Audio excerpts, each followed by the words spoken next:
Okay, so we continue. So next topic is diapers. It is permitted to fasten diapers with a safety pin when even by threading it through the diaper twice, since the pin will surely be removed from the diaper when the diaper is changed. Okay, so meaning maybe these plastic tabs are not good, or a person is trying to be careful. I'm just trying to understand the reason, and they do not want to use this adhesive tabs, and they want to use this safety pin, because for sure they're going to remove the safety pin. So it's also a solution. I mean, I don't think we personally is obligated to go through all of this trouble. I don't think so. But in case of the need, or these adhesive types are not good, I don't know, whatever the reason is. Okay.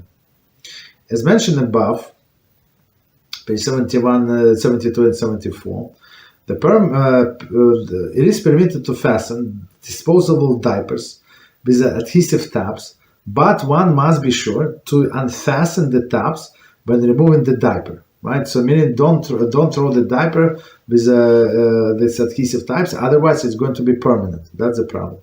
Also, the disposing of a diaper, one must not fasten the adhesive tabs to the diaper. Right, one must not do adhesive tapes to the diaper, as we said. Other issue related to the use of disposable diapers are whether it is permitted to unfasten the adhesive tabs from the plastic tabs, meaning that there is a plastic that was attached to them. They call it plastic, but it's more than the paper, right? I think the wax paper or something, right? So, right, to remove this piece of paper before you stick to the diaper. Okay, so we're going to see in a different chapter. Page 995. I'm not sure what subject is it.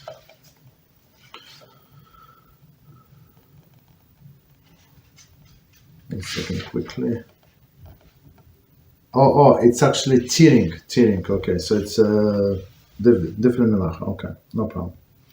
So next thing is the sanitary napkins. It is permitted to fasten the sanitary napkins to the undergarment on Shabbos by means of adhesive strips, right? Since the napkins tend to remain attached only for a short period of time. That's everybody understand. She's not going to go for a long time with that.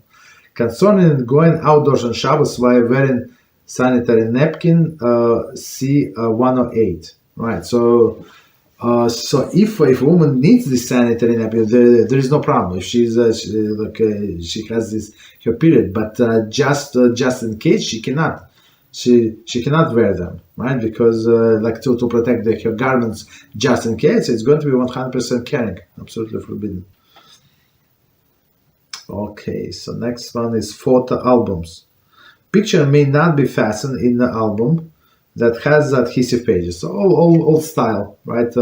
Even older style was they were corners, in each page, so you can insert your pictures, and at the same time, I'm more recent one. It was adhesive pages, and you have the plastic on top, and you put all of the pictures. Okay. Continue. Next one: loose threads or buttons. Right, so that's very, very common. Right, it is forbidden to tighten a loose thread or a seam or a hem, or seam or a hem, or loose button on Shabbos. So meaning how you tie it, you just pull it and become tighter. So it's it's in some sense it's like sewing. So before that it was hanging, and now you pull it, and now it's holding good. So basically, if this button is very good, very bad situation, what is it? What does it mean? It's almost it's going to fall off very soon. Meaning that this the whole suit, the whole your garment, whatever it is going to become muktzah. You'll not be allowed to take it out. Why? Because most likely the button is going to fall somewhere in the middle of the road, and you will be tempted to pick it up, put it in your pocket, or walk with it for hours, right? which is forbidden. So that's why our sages and great men and the great wisdom said, don't do it. Don't. So this whole thing becomes muktzah. And as well, they say they say what else is muktzah? All of this holy scrolls. So meaning a Torah scroll, right, written on a parchment, and all of the books of Tanakh, they're muktzah, right? They're tameh. So meaning that they pass the impurity. And it's actually from Talmud Megillah, and they discuss like all the different scrolls if they can pass an impurity. And like if person does not understand, somebody asked me like, so this your Torah is impure. The Torah is impure. I say it's like it's very good to read one line, but you have to continue reading, and you have to see like all of the commentaries. So I would say, just say, in order for people like to have appreciation to this Torah scrolls, like on a parchment, especially the holy ones from Tanakh. So in order for them not to touch them with their finger, right, and because the ink can be dissolved from the grease, like the body produces. It's not like you grease that you ate something with your hands. No, it's like a natural body protection, right? That you have on the fingers, and that they buy. You can dissolve the ink and spoil the letter. So they say it's tameh. So meaning that we should not touch the parchment with our bare hands. And it happened to I was almost had a heart attack. So there's one guy that likes to pick up the Torah. But when he likes to pick up the Torah, he likes to show off, and he's one of the kind people. If you tell him something, he gives you 17 arguments back that why he's right, and you don't know anything, right? So he opens up usually on five columns, and it happens not once, not twice. It happened, I don't know, many times already, but this time it was disaster. So when he opens up, so Ashkenazim's custom is he sits down, not like this Chabadnik. You sit down, and there is a second person, so he roll up the Torah. But the thing is, when he opens on the five columns, with Shulchan Aruch says don't do it, but okay, so right, don't do it. You have to open 3 columns. But it's very hard to it's heavy Torah, especially in the beginning of the year. You have all the weight on your left hand. If you're not lefty, it's not simple, right? And the second guy who rolls, maybe he takes his time, and this guy has to hold the Torah very wide, and he tried to pull it back, put it back together. And guess what? Happened to this clown 3 times maybe.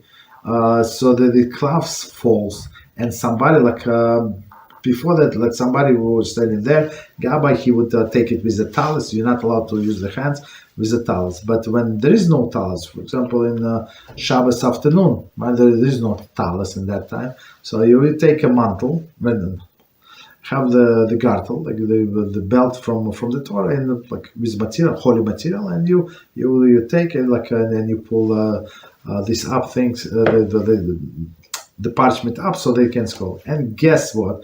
And there were everybody froze. Nobody knew what to do. And this guy, younger guy, he jumps in and he grabs the Torah scroll with his fingers. I thought, what? And then he pulls it. I mean, he saved the situation. He understood what happened. So he ran to the bathroom to wash his hands, basically, because of this impurity. You understand? So, and our sages were considering in this Talmud Megillah, and they were asking, is it holy text or not? Right? Megillah Esther, right? Is it holy or not? How do you know? What did the sages say? Does it transmit impurity or not? Very interesting. Right? So it transmits impurity, but in this case, it's shows you only holiness. Okay. So continue. So I'm sure beside that. So next one, loose threads or buttons. It is forbidden to tighten the loose thread or seam or hem or the loose button on Shabbos. Okay, we said that. Next one, loose book covers. It is forbidden to tape book cover or to reattach the tape that came loose from the binding of the book on Shabbos. So that's things that we do not do. Next one, adhesive notes. Okay, so he said it is forbidden, but we know that it's not. So I'm not sure what kind of notes he's talking about, but this sticky notes not. Okay, safety pins. So we spoke about it, and last one is the brooch pins, right? So when women use as decoration, right? Adornment. It is permitted to attach a brooch on to a garment on Shabbos, even by threading the pin twice. The brooch is always twice, right? Always twice. Why is it? Because she is going to remove it when she comes home, right? Otherwise, you can ruin the garment. So that's, if you leave it there, it's heavy, and the garment, let's say it's not that thick. So yeah, I can ruin the garment. Okay, so I think we can stop here. What time is? It's perfect timing. So next topic we're going to learn BeEzrat HaShem, chapter 7, Tirin, Korea. Korea is Tirin. So sewing and Tirin, even though we explained before, it's they were used in the same action, meaning what? When they were whole in this paroches, this curtain, so they would like a small hole from insects, so they would make a bigger hole, right? And then it would be easier to fix. If it's tiny hole, it's visible, but it's not easy to fix. So I always had the question, right? It says in Beis Hamikdash, they did not have animals, they did not have flies, right? They would be attracted to meat. But looks like in the desert, so all these things were in the desert, so that they have this moss or whatever they had, insects. So I don't have a question, but I don't have an answer, but I have this question for a long time. Next question about gluing and taping. Okay, so it was our topic today. For disposing adhesive items, do we need to be concerned that the adhesive part would stick to the garbage bag permanently?